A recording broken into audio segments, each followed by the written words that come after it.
Hello friends, कैसे हैं आप सभी। आई होप बहुत ही अच्छे होंगे, अपनी पढ़ाई में व्यस्त भी बहुत होंगे। एक बार फिर से स्वागत है आप सभी का आपके अपने YouTube channel e learning with Priyal पर। डिस्कस करते हैं आज का सेशन।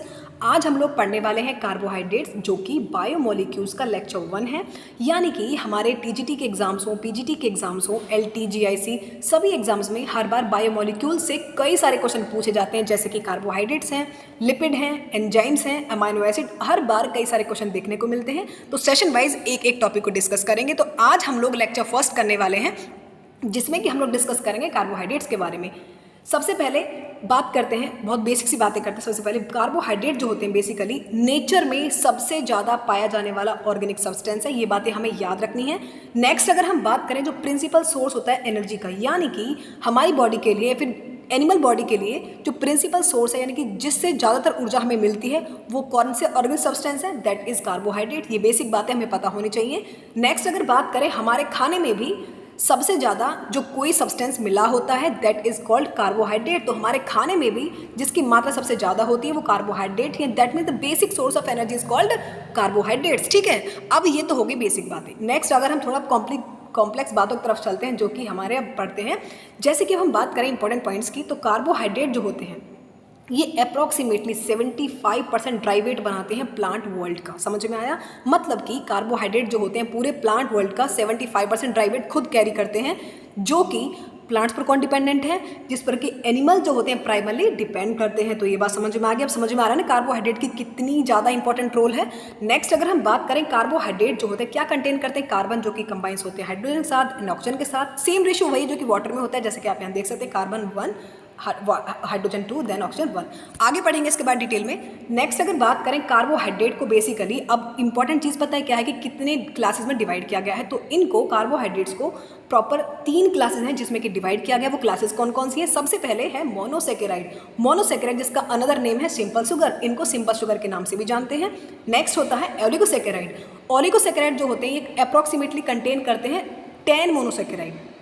नेक्स्ट थर्ड पॉइंट की तरफ आते हैं, जो होते हैं हमारे पॉलीसेकेराइड। पॉलीसेकेराइड बेसिकली है क्या? ये पॉलीमर होते हैं, कम से कम 10 से मोनोसेकेराइड यूनिट के बने होते हैं। तो 3 चीज़ें हमने यहाँ पढ़ी हैं अभी। कार्बोहाइड्रेट को 3 क्लासेस के अंदर डिवाइड किया गया है। पहली monosaccharide, oligosaccharide and then polysaccharide. ठीक है। नेक्स्ट अगर हम सबसे पहले बात करें मोनोसेकेराइड की, जिससे बहुत ही ज़्यादा क्वेश्चंस पूछे जाते हैं, तो मोनोसेकेराइड के बारे में हम लोग बात करते हैं। उससे पहले जिसने सब्सक्राइब नहीं किया है प्लीज़ सब्सक्राइब कर देना, लाइक करना वीडियोस को एंड शेयर भी कर दिया करो। कोई भी कमेंट हो इस रिगार्डिंग, कोई भी डाउट्स हो आपके, तो मुझे कमेंट सेक्शन बताया करो। और आप टेलीग्राम चैनल भी ज्वाइन कर सकते हैं, टेलीग्राम ग्रुप ज्वाइन कर सकते हैं, वहाँ अपने डाउट्स बता सकते हैं। कोई सेशन चलाए जाते हैं, वहाँ आपको बहुत ज़्यादा हेल्प मिलेगी, तो वो ज्वाइन कर लेना। लेकिन सब्सक्राइब जरूर कर लेना, ताकि मुझे भी मोटिवेशन मिले और आप लोगों को तो फ़ायदा हो ही रहा है, इतने बेटर कंटेंट आपको मिल रहा है। नेक्स्ट अगर मोनोसेकेराइड के बारे में बात करें, तो मोनोसेकेराइड का जो मोस्ट शुगर, यानी कि ज़्यादा शुगर जो होते हैं, उनका जनरल फॉर्मूला होता है, that is called CH2O। Most sugar जिनका जनरल फॉर्मूला क्या होता है? CH2O। ठीक है, सभी जानते हैं आप। नेक्स्ट अगर हम बात करें, ये जो शुगर होते हैं, शुगर क्या कंटेन करते हैं? यदि शुगर के पास 3 कार्बन है तो हम उनको कहेंगे ट्रायोजेज। ठीक है। यदि शुगर कंटेन कर रहे हैं 4 कार्बन तो हम उन्हें कहेंगे टेट्रोज शुगर। ठीक है। यदि शुगर कंटेन कर रहे हैं 5 कार्बन तो उन्हें क्या कहेंगे? पेंटोज। और यदि शुगर कंटेन कर रहे हैं 6 कार्बन तो उन्हें कहेंगे हेक्सोजेज। आई होप आप सभी समझ पा रहे होंगे। तो शुगर कितने तरह के होते हैं आप समझ ही गए, डिपेंड करता है कार्बन की मात्रा पर। ठीक है।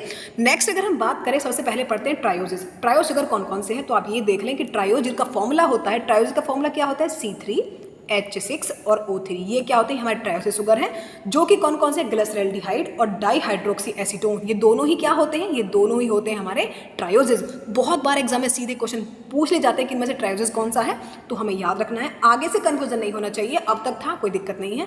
नेक्स्ट अगर बात करें टेट्रोसिस की, टेट्रोसिस कौन से? जिनके अंदर कार्बन की मात्रा कितनी होती है, जो कि 4 कार्बन कंटेन करते हैं, वो कहलाते हैं टेट्रोसिस।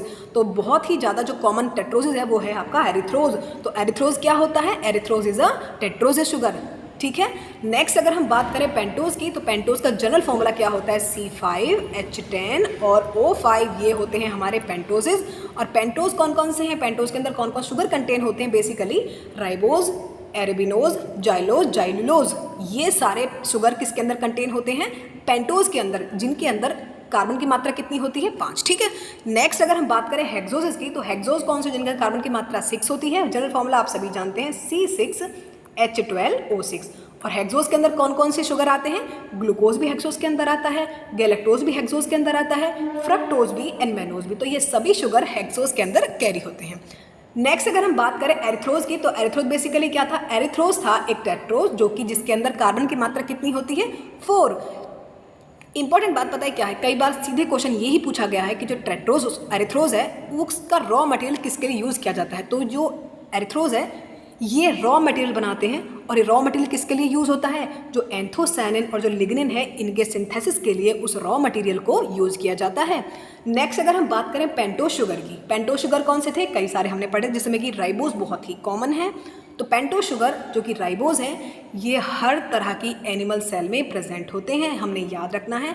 इंपॉर्टेंट बात पढ़ते हैं कि पेंटोज शुगर सभी एनिमल सेल में प्रेजेंट होते हैं, और ये बहुत सारे कंपाउंड्स के अंदर भी पाए जाते हैं, जो कि बहुत ही ज़्यादा क्रूशियल रोल इन मेटाबॉलिज्म में बहुत ही ज़्यादा इंपॉर्टेंट रोल प्ले करते हैं। जैसे कि एटीपी में, एडीपी में, राइबोफ्लेविन में और आरएनए में, ट्रेन की आवाज़ है थोड़ी इग्नोर करना, एटीपी, एडीपी, राइबोफ्लेविन और आरएनए के अंदर राइबोज की मात्रा बहुत ज़्यादा देखने को मिलती है। तो एक इम्पॉर्टेंट बात ये है कि जो राइबोज है इसका एक रिड्यूस्ड फॉर्म होता है। वो रिड्यूस्ड फॉर्म क्या है? डीऑक्सीराइबोज, जो कि किसके अंदर मिलता है? जो कि आपको मिलता है डीएनए के अंदर। समझ में आया? राइबोज कहाँ कहाँ मिलते हैं वो आपने देख लिया, एटीपी, एडीपी, राइबोफ्लेविन, आरएनए सभी के अंदर क्या मिलते हैं? राइबोज मिलते हैं। और इन्हीं का एक रिड्यूस्ड फॉर्म है जिसका नाम होता है डीऑक्सीराइबोज, जो कि कहाँ मिलते हैं? जो कि डीएनए के अंदर पाए जाते हैं। ठीक है। नेक्स्ट पॉइंट की अगर हम बात करें, हेक्सोज जो होते हैं इनको डिवाइड किया जाता है 2 पार्ट्स में। हेक्सोज जो होते हैं 2 ग्रुप्स में डिवाइड होते हैं। वो ग्रुप कौन कौन से हैं? एक तो होते हैं एल्डोजेज और दूसरे होते हैं कीटोजेज। ये बहुत ही इंपॉर्टेंट बात है। जो हेक्सोजेज शुगर हैं उनको 2 पार्ट्स में डिवाइड किया जाता है, एल्डोज और कीटोजेज। डिपेंड करता है कि कौन से के अंदर एल्डिहाइड ग्रुप और किसके अंदर कीटो ग्रुप है। लेकिन मैं इसकी भी आपको एक शॉर्ट ट्रिक बता रही हूँ। जितने भी हेक्सोजेज होते हैं वो सभी एल्डोज हैं, यानी कि उनके अंदर एल्डिहाइड ग्रुप प्रेजेंट रहता है। एक्सेप्शन सिर्फ एक है कि जो फ्रक्टोज है सिर्फ ये कीटोज है, बाकी जितने भी हेक्सोज हैं वो सारे क्या होते हैं? सभी एल्डिहाइड ग्रुप कंटेन करते हैं। अब यहाँ तक बात समझ में, इसमें कोई दिक्कत तो नहीं है भाई। जितने भी हेक्सोजेज हैं, हेक्सोजेज कौन कौन से हैं भाई? हेक्सोजेज यही तो थे हमारे जो हमने पढ़े थे। एक बार फिर से देख लेते हैं, ग्लूकोज, गैलेक्टोज, फ्रक्टोज और मैनोज। तो ये भी एल्डिहाइड, ये भी एल्डिहाइड, ये भी एल्डिहाइड, लेकिन सिर्फ ये होता है आपका कीटो ग्रुप। यहाँ तक का पॉइंट क्लियर है? अब तो कोई डाउट नहीं है? ठीक है, एक बार फिर से आगे देखते हैं क्या कहा गया है। नेक्स्ट अगर हम बात करें, नेक्स्ट पॉइंट जो था कहाँ थे हम? यहाँ पर मोस्ट इंपॉर्टेंट शुगर जो कि एनिमल्स के अंदर पाया जाता है। बहुत बचपन से हम ये चीज़ जानते हैं कि जो मोस्ट इंपॉर्टेंट शुगर है जो कि एनिमल्स के अंदर पाया जाता है वो कौन सा है? वो है ग्लूकोज। ठीक है। सिंपल शुगर जो है ब्लड का वो भी ग्लूकोज ही है। ठीक है। नेक्स्ट अगर बात करें इमीडिएट सोर्स ऑफ एनर्जी, यानी कि जिससे एकदम हम बीमार हो जाते हैं, डॉक्टर्स के जाते हैं, कुछ भी दिक्कत हो जाती है तो मतलब डॉक्टर एक करंट एनर्जी के लिए क्या करते हैं? ग्लूकोज ही लगाते हैं। तो ये जो इमीडिएट सोर्स ऑफ एनर्जी है वो क्या होता है? वो ग्लूकोज ही तो होता है। अब क्वेश्चन पता ही बहुत बार पूछा जाता है कि जो ग्लूकोज है किसकी फॉर्म में स्टोर होता है? तो glucose stored is in the, मतलब किसकी फॉर्म में? ग्लाइकोजन की फॉर्म में स्टोर्ड होता है। क्वेश्चन अराइज फिर होता है कि ग्लाइकोजन की फॉर्म में होता है, चलो ठीक है, लेकिन किस जगह होता है? तो लिवर और मसल्स के अंदर जो ग्लाइकोजन है ये स्टोर होता है किसकी फॉर्म में? जो ग्लूकोज ऑब्वियसली होता है। ठीक है। नेक्स्ट अगर हम बात करें फ्रक्टोज के बारे में पढ़ते हैं। फ्रक्टोज एक हेक्सो शुगर ही है, आप सभी जानते हैं। फ्रक्टोज का एक अनदर नेम है दैट इज कॉल्ड लेव्युलोज। फ्रक्टोज को लेव्युलोज के नाम से भी जानते हैं, और ये एक फ्रूट शुगर है। जितने भी नेचर में आपके शुगर पाए जाते हैं सबसे मीठा शुगर जो है वो कौन सा होता है? फ्रक्टोज ही होता है। यही बात यहाँ मैंने लिखी है कि it is the sweetest among natural occurring sugar. सबसे ज़्यादा जो नेचुरल में जितने भी शुगर पाए जाते हैं सबसे ज़्यादा मीठा कौन सा है? फ्रक्टोज। ठीक है। नेक्स्ट अगर हम बात करें, पता है एक टर्म यूज की जाती है कुछ शुगर्स के लिए कि भाई रिड्यूसिंग शुगर है, रिड्यूसिंग शुगर है। तो आपको कुछ डाउट्स होते होंगे कुछ बच्चों को कि रिड्यूसिंग शुगर कैसे है, तो आप बात करते हैं। कुछ शुगर के पास एक फ्री एल्डिहाइड और कीटोन ग्रुप होते हैं, जैसे मैंने आपको बताया था। उनके अंदर ये जो एबिलिटी होती है बेसिकली करते क्या है कि Cu2+ को Cu+ के अंदर कन्वर्ट कर दे, यानी कि रिड्यूस कर देते हैं। तो इसलिए उनको रिड्यूसिंग शुगर के नाम से जाना जाता है। ये जो प्रॉपर्टी होती है किसका बेसिस है? बेनेडिक्ट सॉल्यूशन और फेहलिंग सॉल्यूशन का। बेनेडिक्ट और फेहलिंग सॉल्यूशन में क्या करते हैं? ये जो टेस्ट होता है बेसिकली किस चीज़ के लिए होता है?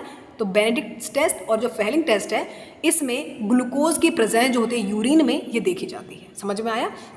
ग्लूकोज मतलब कि यूरिन के अंदर ग्लूकोज की ये प्रेजेंस देखी जाती है। कौन से टेस्ट में? बेनेडिक्ट और फेहलिंग टेस्ट इसलिए किए जाते हैं। नेक्स्ट अगर हम बात करें, नेक्स्ट बात करते हैं गैलेक्टोज के बारे में। गैलेक्टोज क्या होता है? गैलेक्टोज बेसिकली हेक्सोज ही हैं, हमने पढ़े हैं। गैलेक्टोज मिल्क में पाए जाते हैं और एक मिल्क शुगर का कंपोनेंट है। वो कौन सा है milk sugar? That is called lactose. ठीक है। तो गैलेक्टोज क्या है? एक मिल्क कंपोनेंट है जो कि मिल्क शुगर के अंदर पाया जाता है। लैक्टोज के अंदर क्या मिलता है? गैलेक्टोज। ठीक है, नेक्स्ट अगर हम बात करें मिल्क शुगर क्या है? लैक्टोज है। गैलेक्टोज बेसिकली किसका कंस्टिट्यूएंट है? गैलेक्टोज किस चीज़ से मिलकर बनते हैं? तो गैलेक्टोज होते हैं एगर, एगर से मिलकर बने होते हैं। कमेंट सेक्शन में बताना है एगर एगर क्या है, मैंने आपको बहुत अच्छे से इस चीज़ को पढ़ाया है। तो एगर एगर का कंस्टिट्यूएंट है। इनफैक्ट गैलेक्टोलिपिड जो कि प्लांट लीव से पाए जाते हैं उनका भी ये कॉन्स्टिट्यूएंट्स होते हैं। नेक्स्ट अगर हम बात करें मेनोज के बारे में, मेनोज क्या है? मेनोज एक एल्डोहेक्सोज है जो कि पॉलीसेकेराइड होते हैं प्लांट्स के, उनके अंदर मिलते हैं। मेनोज बेसिकली और भी कई सारी जगह मिलते हैं जैसे कि ब्लड के सीरम में, ग्लोब्यूलिन्स में और कुछ एग प्रोटीन्स के अंदर भी मेनोज को देखा जाता है। ठीक है, तो कई बार इनकी अकरेंस पूछी जाती है तो हमको याद रखना है। मैनिनटॉल मोस्ट इंपॉर्टेंट कंपोनेंट। मैनिनटॉल बेसिकली एक एल्कोहल है मेनोज का जो कि कहाँ मिलता है? ब्राउन एल्गी में। ठीक है, तो मैनिनटॉल कहाँ मिलता है? ब्राउन एल्गी में। ये एल्कोहल है मेनोज का। नेक्स्ट अगर हम बात करें, मोनोसेकेराइड डिस्कस कर चुके हैं। सेकंड टाइप ओलिगोसेकेराइड पढ़ते हैं। ओलिगोसेकेराइड बेसिकली क्या होते हैं? ओलिगोसेकेराइड जो हैं ये 2 से 10 मोनोसेकेराइड के कंडेंसेशन से मिलकर बने होते हैं। समझ में आए पॉइंट? कि जो ओलिसेकेराइड्स हैं ये किससे मिलकर बने होते हैं? 2 से 10 मोनोसेकेराइड के कंडेंसेशन से मिलकर ओलिगोसेकेराइड बनते हैं। ओलिगोसेकेराइड को भी 2 पार्ट्स में डिवाइड किया जाता है, जैसे कि ये होते हैं आपके डाइसेकेराइड और दूसरा होते हैं आपके ट्राइसेकेराइड। डाइसेकेराइड का एक जनरल फॉर्मूला है C12 H22 NO11। ये होते हैं हमारे डाइसेकेराइड। डाइसेकेराइड कौन कौन से हैं? शुक्रोज भी डाइसेकेराइड है, माल्टोज भी डाइसेकेराइड है, लैक्टोज भी डाइसेकेराइड है और सेलोबायोज भी एक क्या है? डाइसेकेराइड है।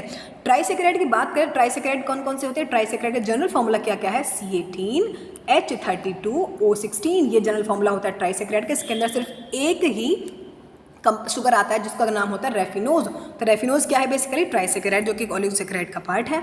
नेक्स्ट अगर हम बात करें जो डाइसेकेराइड होते हैं, ये डाइसेकेराइड क्या है? ओलिगोसेकेराइड है जो कि मोनोसेकेराइड्स के 2 मॉलिक्यूल्स के मिलकर बने होते हैं। शुक्रोज किससे मिलकर बना होता है? ये क्वेश्चन बहुत बार आपने देखे भी होंगे कि जो शुक्रोज है ये ग्लूकोज और फ्रक्टोज से मिलकर बने होते हैं। और ये कहाँ पाया जाता है? शुक्रोज शुक्रोज मिलता है गन्ने में, जिसका नाम इंग्लिश में क्या होता है? Sugar cane. शुगर बीट से मिलते हैं और जो कॉमर्शियल तरीके से शुगर बनते हैं उनका तो इंपॉर्टेंट सोर्स है ही। ठीक है, याद रखना है एक पॉइंट को बहुत अच्छे से। अगर नेक्स्ट अगर हम बात करें, शुक्रोज के पास कोई भी फ्री एल्डिहाइड और कीटोन ग्रुप नहीं होते हैं, इसलिए this is called non reducing sugar. इसलिए इनके अंदर कोई भी रिड्यूस करने की कैपेसिटी नहीं होती है किसी भी आयन को, तो इसलिए ये क्या होते हैं? ये होते हैं आपके sucrose is a non reducing sugar. Next अगर हम बात करें शुगर के अंदर क्या क्या चीज़, शुगर जो भी होते हैं हर शुगर के पास कार्बन, हाइड्रोजन और ऑक्सीजन होते ही हैं। माल्टोज क्या है? माल्टोज के बारे में अगर हम बात करें, माल्टोज को माल्ट शुगर के नाम से भी जानते हैं। और माल्टोज कहाँ मिलता है? ये बहुत बार क्वेश्चन हमसे पूछा जाता है, हमने देखा भी है प्रैक्टिस सेट में प्रीवियस ईयर्स में। ठीक है, माल्टोज जो है ये कहाँ मिलते हैं? जो स्टार्ची सीड, यानी कि जिन सीड्स में स्टार्च की मात्रा बहुत ज़्यादा होती है, जब वो जर्मिनेट हो रहे होते हैं तो ऐसे बीजों में माल्टोज शुगर देखने को मिलता है। ठीक है, माल्टोज को प्राप्त कैसे किया जाता है? माल्टोज को कमर्शियली प्रोड्यूस किया जाता है स्टार्च से ही। ठीक है, एक एंजाइम है जिसकी वजह से इसे प्रोडक्ट किया जाता है, वो एंजाइम है डायस्टेज। इस डायस्टेज एंजाइम की हेल्प से माल्टोज को प्रोड्यूस किया जाता है। ठीक है, नेक्स्ट अगर बात करें लैक्टोज के बारे में, लैक्टोज किसके बने होते हैं? लैक्टोज जो है ग्लूकोज और गैलेक्टोज के मिलकर बने होते हैं। लैक्टोज एक मिल्क शुगर है जो कि मिल्क में ही मिलता है, ऑब्वियस सी बात है। लैक्टोज के बारे में आपको बता दूं, लैक्टोज जनरल मतलब नेचर में फ्रीली नहीं मिलता है, doesn't occur in nature, nature में नहीं पाया जाता, सिर्फ ये किसका प्रोडक्ट है? मेमोरी ग्लैंड्स का। ठीक है, नेक्स्ट अगर बात करें कंपेयर, मतलब कि गाय के दूध से कंपेयर करें या फिर भैंस का जो दूध होता है उससे कंपेयर करें या फिर हम जो गोट का मिल्क होता है उससे कंपेयर कहते हैं, लैक्टोज की मात्रा जो सबसे ज़्यादा होती है वो सिर्फ एक ह्यूमन मिल्क यानी कि जो हमारी माएँ दूध पिलाती हैं उसमें सबसे ज़्यादा लैक्टोज की मात्रा देखी जाती है। ठीक है, नेक्स्ट अगर हम बात करें रेफिनोज, रेफिनोज क्या है? एक ट्राइसेकेराइड थी, सिंगल शुगर था। रेफिनोज जो होता है ट्राइसेकेराइड जो किससे मिलकर बने होते हैं? रेफिनोज। रेफिनोज जो है गैलेक्टोज, ग्लूकोज और फ्रक्टोज तीनों ही शुगर से मिलकर बने होते हैं रेफिनोज। और हर एक चीज़ मीठी, मतलब कि मीठी चीज़ हर कोई शुगर नहीं हो सकती, जैसे कि एक सेकेराइन है, इसका मीठा टेस्ट होता है बट वो कोई शुगर नहीं है। समझ में आया? सेकेराइन मीठा टेस्ट होता है इसका, लेकिन ये एक शुगर नहीं है, ये भी हमें याद रखना है क्योंकि ये सीधे क्वेश्चन पूछ लिया गया है कई बार। तो पॉलीसेकेराइड को नेक्स्ट टाइम डिस्कस करेंगे क्योंकि सेशन बहुत लंबा हो जाएगा, तो उसमें प्रैक्टिस सेट भी लेकर आएंगे इसका और पॉलीसेकेराइड भी डिस्कस करेंगे। वीडियो को पसंद आए तो लाइक करना, शेयर करना, सब्सक्राइब करना बिल्कुल नहीं भूलना है। मिलते हैं नेक्स्ट वीडियो से, तब तक के लिए bye. Thank you so much for watching.